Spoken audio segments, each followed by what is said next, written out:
Hi everybody, this is Emma Shapiro. I'm the editor-at-large of Don't Delete Art, and here we're having another installation of Don't Delete Art Interview With. This is an ongoing conversation with artists facing censorship and suppression online, and we intend to bring their stories to life and hear it in their own words. Today we're speaking with Alphachanneling. Alphachanneling is a renowned artist with over 1 million followers on social media. His artwork welcomes viewers to a world of the utopian erotic, offering a daily dose of sexual medicine in the form of line, color, and sensitive portrayals of magical realism, natural beauty, and human connection. Alpha was one of the very first artists to be featured in the Don't Delete Art Gallery of Art Censored Online when the project began back around 2020. And he was also recently featured in Don't Delete Art's contribution to the groundbreaking New York exhibition, Don't Look Now, which was put on by Art at a Time Like This. Thank you, Alphachanneling, for being here. We're really grateful to have you, and it's very exciting to get a chance to talk to you. Yeah, thanks, Emma. Thanks for making the space for this conversation.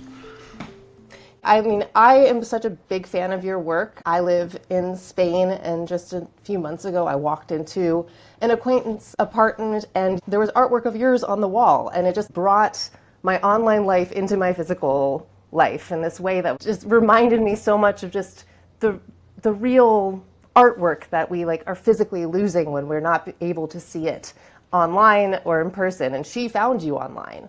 So if she wasn't able to find you, I don't know when she found you, and hopefully people like her are able to still find you. I know that you've faced a myriad of issues within this last year. I mean, how are you feeling right now? How is everything going?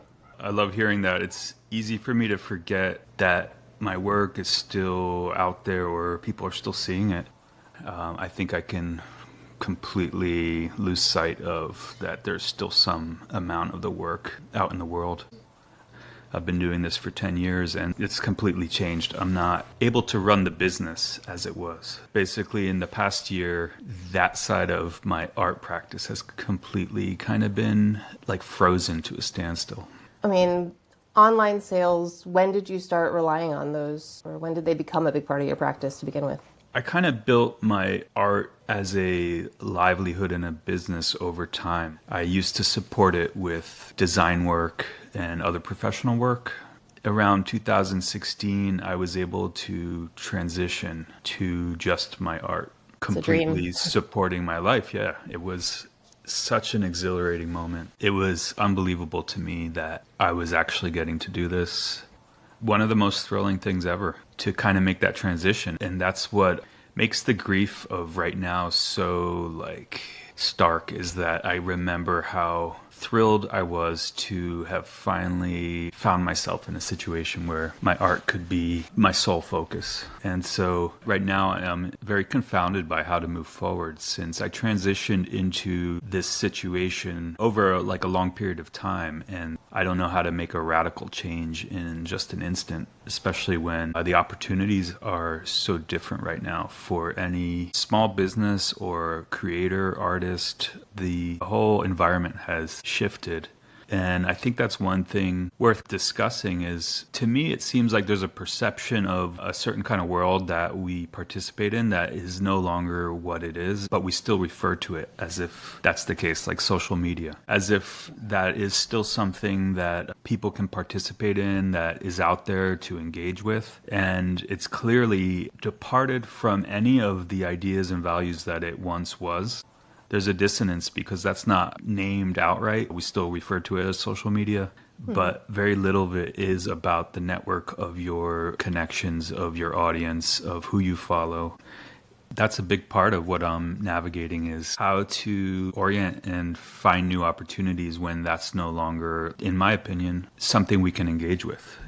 Yeah, I agree. I do see this as a rising topic, that our social media basically should no longer be called social, because it is no longer founded on the concept of having a social network at all. Yeah. It is just this being fed by the algorithm, and more individuals are no longer able to basically choose what they get to see or who they get to follow, and you don't get to discover new people. Yeah, Yeah, I mean, it was to me such a rich, dynamic, inspiring thing that we moved into when it began. And that was incredible. And to think now that all of those people that we have an interest in, we will never encounter what they're doing, what they're sharing, because 90% of what we're seeing is what's dominating the algorithm or what the algorithm is selecting for. It's a really intricate relationship. There's censorship, the morality censorship or political or money related censorship. We can come back to that. And then there's just the suppression with algorithm. How they relate is really strange because it's easy to think like emotionally about censorship and freedom of speech. I think that's a really visceral thing to react to feel like there's just a right to be able to express yourself. And the other side of it is much more mechanical and less emotional, but it has the same effect of suppressing your voice. It's hard to know which one is more of an obstacle. Yeah, I mean, the gut punch of your artwork being taken down online or realizing that, you're being shadow banned is not to be discounted. And the effects on people when it comes to then self-censorship is very serious. And I wonder, basically now it just means that some people succeed and some people don't, and people try to succeed in an environment that is more increasingly hostile to them, which flattens their artwork. With Don't Delete Art and myself, what I am concerned about is this homogenization of the kind of artwork we get to see, basically because of this. I mean, have you ever worried about... Have you capitulated at all to this ever? How have you treated your own artwork in this environment? Yeah, I feel like I've been stopped in my tracks completely. I have no idea which way is forward, and I think my conclusion is that I need to move outside of the erotic work, which is a real shame for me because it's what I love to do. And yet it's not serving me to keep going down a path that's isolating me more and more and making it impossible for me to kind of survive. Have I capitulated? It's like I don't have a choice. I don't have a way to keep this going just in defiance. So that's kind of this crossroads I'm at. Do I double down and just do this thing even if nobody can see it and I can't sustain it? Or do I explore other avenues, other modes of expression that maybe can thrive in this time? And it's a real contradiction. I guess, ideally I can do both, but it really seems prohibitive to do any of this work in this climate right now. At the crux of it is this more abstract idea of sexuality, intimacy, vulnerability, love. These topics that I explore in my work and how those things are not conducive to hostile environments. They don't make sense in an aggressive environment or antagonistic environment. My theme is about really celebrating feeling safe and secure in that feeling and exalting it. And so I'm in this contradiction where sharing my work, creating my work, while also knowing every piece I put out there puts me at really great risk. And the risk isn't to my person, but it's to my life. Anything can trip the moderation in my case. It's not a consistent policy. They might have a guiding principle, but the platform is using AI moderation, which evaluates each instance correctly or incorrectly, depending on its own algorithm. And you have no idea what's going to trip it. And once you get further in a flagged space, the lower the tolerance is for if it gets it right or wrong. Basically, what I'm saying is every move I make online now could put me in a really completely isolated situation again, cut off from my entire audience and any means to have a voice. It's antagonistic to the exact themes I'm trying to share with people. Yeah, I totally understand that. And it's interesting, about AI, the way AI is trained. And of course, these companies, they need to rely on AI for content moderation at scale, and it's, just kind of a question of whether there's enough human in the loop to be able to make nuanced judgments about things. But if more and more artists like you are being pushed to the edge and remove their artwork from the platform because they're worried about it triggering this, it risks too much for them. It risks too much for you, it seems like. Then the AI and the human in the loops are not going to have enough nuance to judge against, and it just will end up, we're going to end up with these sort of systemic problems within these content moderation systems where they're not getting to see artwork that has a different point of view. This is something that needs to be nipped in the bud here, but unfortunately, I guess relies on artists to continue to risk their livelihoods. That can't seem like the right measure. That can't seem like the right option. We're talking about lamenting what's it going to be like when there's no art or all the art is sanitized, but also what's it going to be like when anything introspective or slower or not hooky or immediately this low-calorie content, what about everything else? That's also going to be suppressed from these platforms. So it's hard to know which thing to focus on as worth fighting back or pushing back on. These other platforms like Blue Sky and Patreon, symbolically they're amazing, but they're also, even though we can say them in the same breath as Instagram, they're the tiniest little fruit stand on the side of a highway compared to the mega mall. Of the scale is mind-boggling to think of the numbers. Patreon or Blue Sky, it's just so tiny, such a fraction that you could shift all your energy into one of those spaces and expect the same things in any way. It's certainly worth being part of, but they will never be comparable. Yeah. I know that your account has been moved from Instagram multiple times. How many times? Yeah. It's interesting to think of the idea of being deplatformed. Twice this past year. The first time was devastating for me. That was over 10 years of work, over 4,000 posts, an entire history of engagement. Right. And it's like a virtual landmark. It's a space that I can go back and see how it began on all the moments along the way. And it's like a piece of virtual history for me and maybe for other people. Yeah. And having that all erased was really crazy. And being cut off from even sharing that I was gone. I just kind of disappear. It's like you fade out. Nobody knows what's happened. They think possibly you've just stopped posting or something. Exactly. So that was really hard. And then once I got the account back, I was really kind of trepidatious. And then when I lost it the second time, that really started to stifle my creative spirit. Because it seemed this Sisyphus kind of impossible quest to maintain my presence on a platform that is determined to not have me there. Well, what you mentioned about this invisibility issue, I can't think of basically anything else like it. It's just you're being artistically disappeared when that happens. And people can't know what happened to you because you have no way of telling them. Until you can reach out to somebody to try to help. It's a really terrifying prospect and it causes, I think, a lot more damage than we can possibly realize.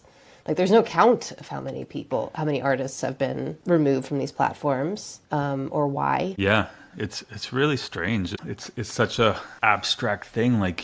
The thing that you think is familiar doesn't show up one day and you don't notice it right away and you start to get used to other things in that space. I don't know the artists that disappeared from my own social feed because I only tracked them because they were present. Right. Are they still making stuff? Am I not seeing it? I would have to go investigate them, and half the time you don't remember exactly what's their name or what's their handle, Oh yeah, totally. So it's really insane the way something that's very dear, you might lose grasp of, not because you don't care about them, but just because of the way you're used to engaging with it. So it's a phenomenon specific to the social media space. Things can disappear and how effective that is at censoring. It doesn't create any backlash. It's just kind of a muting of that voice. Yeah, exactly. This is the loss of creativity is silent, and because of the nature of it, we all just assume many things other than that person was taken away from us. It's so crazy. And it's also like, if you're not deplatformed, if you're just shadow banned, it's just outrageous the way this patronizing, like, no, no, no, we're not doing that. If so many people are having that experience, well, whatever you call it, you don't have to call it shadow banning. The experience is consistent. It's happening, and you have no way to know it. It's like this form of gaslighting that is different than interpersonal. You think something's happening, but you can't be sure. You don't know if you're paranoid. Right. You feel like your instincts are right. There's nothing to corroborate it against, and you can't really communicate it to other people to see, are they having that experience? Because just talking about censorship and shadow banning and other things will result in your own comment being downranked. Right. So that's another area that is censored, talking about the platform.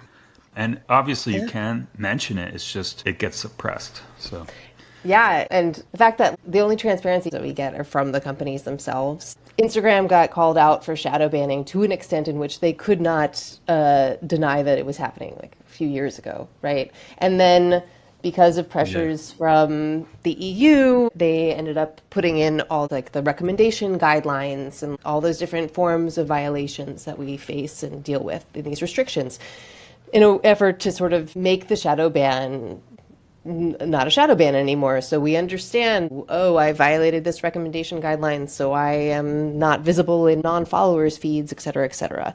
And then we were told that that was it. There we go. We can see it now.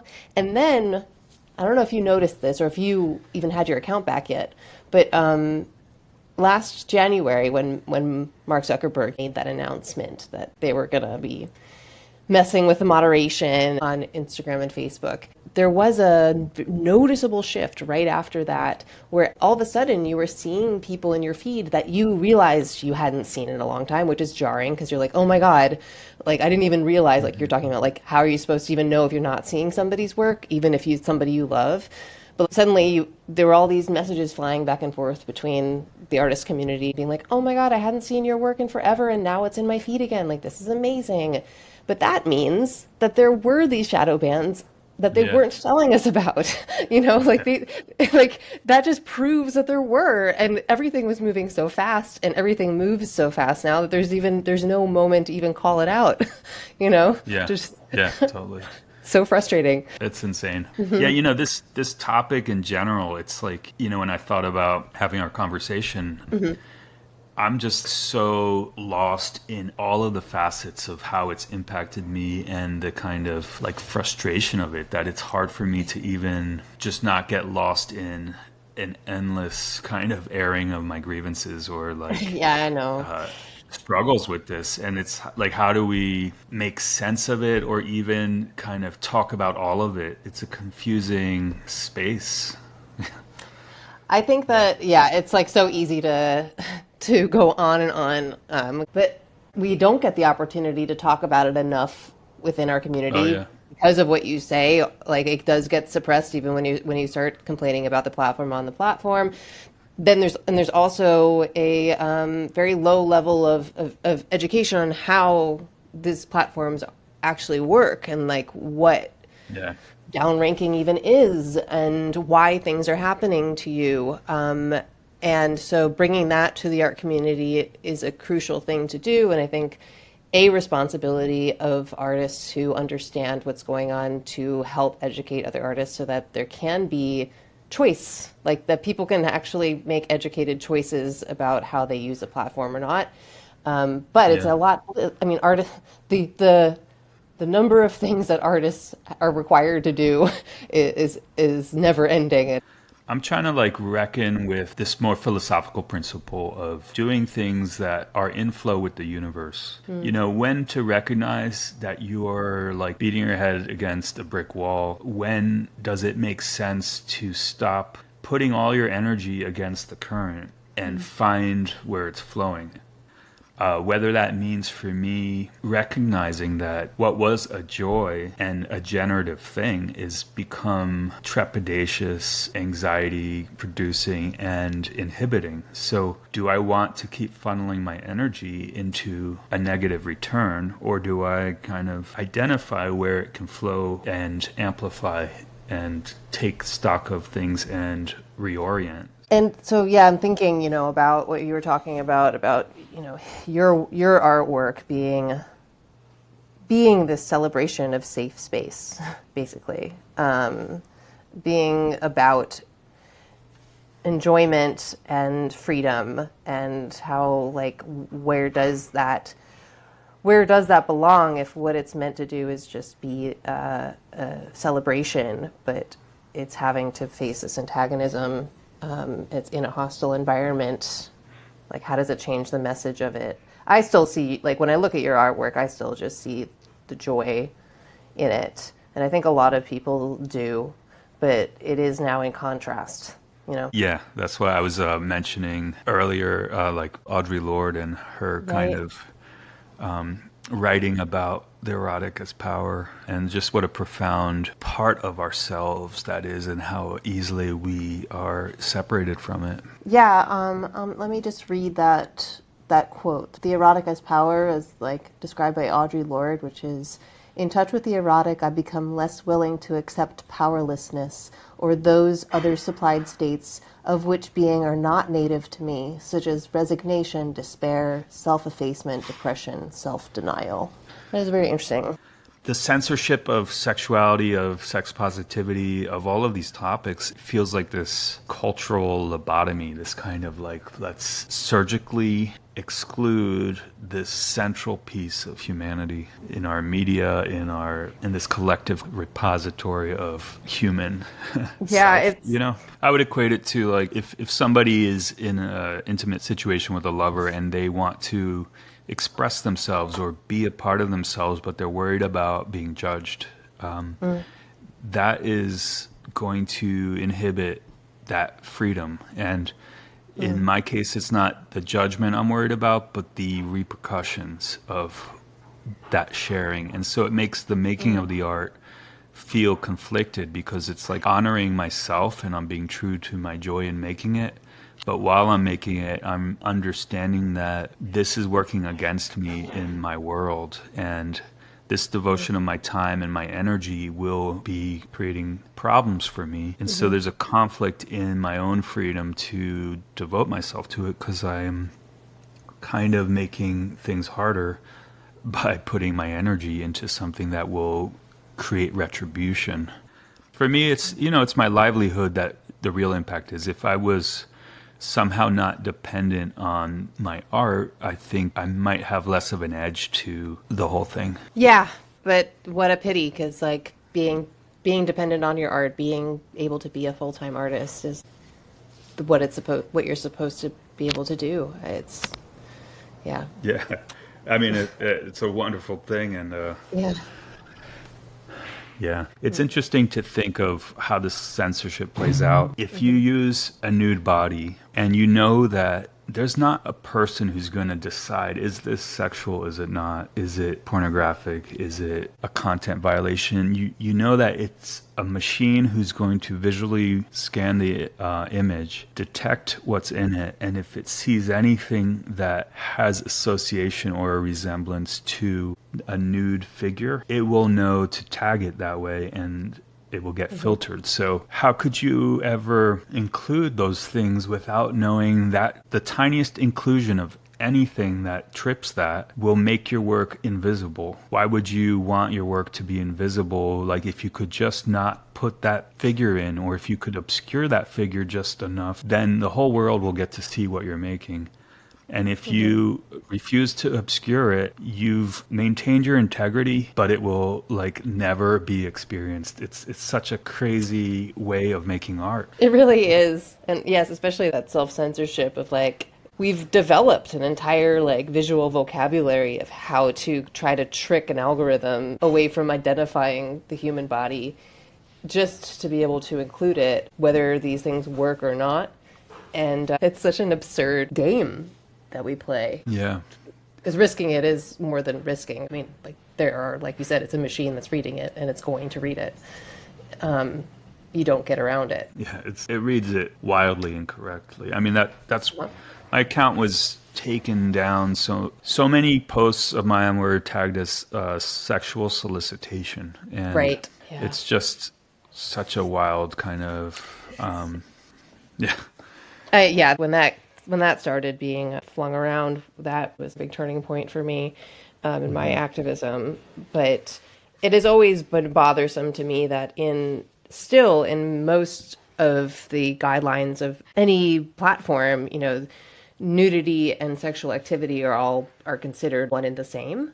They're not even able to separate those two and discuss like the nuances of what you're talking about when you're talking about sexual activity, or what you're talking about when you're talking about nudity, or what that Yeah. crossover really means. For you, it's nudity and sexuality and how they're not the same thing. And I'm navigating sexual suggestion is the Right. thing where it's like it doesn't have to be nude if it's sexually suggestive. Right. It's a problem, which means any intimacy is problematic. So now I have to consider making art that's not intimate, which could mean not ever showing two people together. So like that's kind of stripping that part of my work out. Wow. Gosh. Well, I'm saddened to hear that, but I know that, you're a very prolific artist. So I could only imagine that what you end up making is going to be beautiful. But I really am sad to know that in order for you to be the artist that you want to be, you have to make these concessions. So I think know what to do, like what should artists do, and I think it comes down to somehow preserving that joy of making outside of these platforms and the structure, not conflating the two experiences, even though they're so tied together. That's where I'm at right now, that preservation of that space personally, irregardless of how I navigate that greater space publicly. Well, I think that that's a really good note to leave off on for now. But if you had a couple questions that you said were part of a project you're doing. Yeah, if you have a moment. Sure. The idea here is these questions, what I've noticed is that they can really change the conversation space. Mm-hmm. Especially, what we're talking about right now. It's not like rehearsed or scripted, but I'm so immersed in my own feelings and grief and struggles with the subject that a lot of what we're sharing together is just kind of like I'm giving you all of my experience, but it's familiar to me. And so I love kind of bringing in some questions that are unfamiliar, that like kind of are spontaneous, and stepping away from what I know I feel like and hear myself saying all the time. So do you have them in front? I do have them, so I could read them out. Okay, so the first question is, imagine yourself in a parallel universe where art is magic. What enchantment does your art cast on those who experience it? Well, where art is magic, then, I would want my artwork to actually achieve what I'm exploring in the artwork, which is kind of dream fragments. So I would like for people to kind of like enter a stupor of their own dreams where it's not really my artwork they're seeing, but like a version of it reflected in their own experiences. That would be lovely. But yeah, it's a nice question. Yeah, I'll answer it myself. Yeah, please. So, my first response to this question is this feeling of, let's say when that first kind of breeze of the spring appears, or that, the smell before a storm, these elemental kind of experiences of nature and this visceral kind of awakening that happens when you, for a moment, feel called outside of yourself by the world around you and awakened and just reminded how this much greater kind of force is present and calling you alive, that you emerge from this tiny little bubble of your own world and awaken. That is this incredible, like, potent, joyful experience that I have, that I would love my art to remind people of that part of themselves that is so alive, so awake and visceral. And that would be the enchantment of my work, to just awaken each person who experiences it to that part of themselves, It's not my work that I want them to respond to, but whatever is in within them that shares that resonance and that vitality. Yeah. And in answering that, it's a way for me to access it. What is my art about? What's it Mm-hmm. for, despite all this obstacle and kind of inhibition and impediment that I'm facing? Uh, It lets me kind of go back to this much bigger intention. I, I appreciate the reminder. I do. I really do. The second question is fast forward 20 years into the future. What's one remarkable change in the world that, from today's perspective, would have seemed completely impossible? How about a genuine coalition of artists? Because I just feel that like art is such a singular practice, and we are kind of these like creatures of solitude. We can be in our own heads, and it's very hard to organize artists. It just like really, really is, and that is why art actually ends up being so fragile. That particular freedom of expression is not taken so seriously by the broader community. It's because like, well, artists just want to do what they want to do, and so it would be remarkable if artists could find their power together. Yeah, that's interesting. I feel like artists are usually mostly associated with their audience rather than with each other. And that would be really meaningful for there to be a space or kind of solidarity just between artists of like a shared experience. I mean, unfortunately, those things tend to take upsetting events in order for coalitions to build, but I think that's also a But, possibility. I think it's also possible creatively. The way a lot of art collectives, for example, they come Right. together because of a creative kind of shared game or structure. That's true. And that's how I imagine the coalition as like this kind of creative, collaborative solidarity. Ah, okay. Yes, that's a lot more positive. I like that.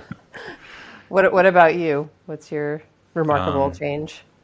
Yeah, I definitely want to reflect deeper on this, but the thing that I would name, just because it feels worth naming, is like just a sense of peace and safety in the world. What if in 20 years it's not, that much more terrifying, but actually like what a dream it would be to reflect on this time now as being, wow, like it's so much more stable and safe now than it was 20 years ago. Like I would love to be able to have gratitude for having moved through into safer times. Yeah.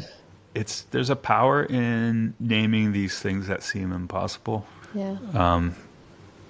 Just Yeah. yeah, just the act of that somehow brings its potential into being.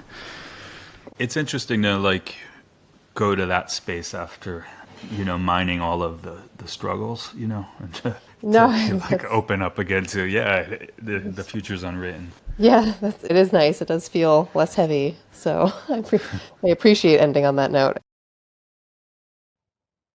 This has been another installment of Don't Delete Art's Interview With series, where we interview artists who face online challenges about their experiences and what they do to overcome them.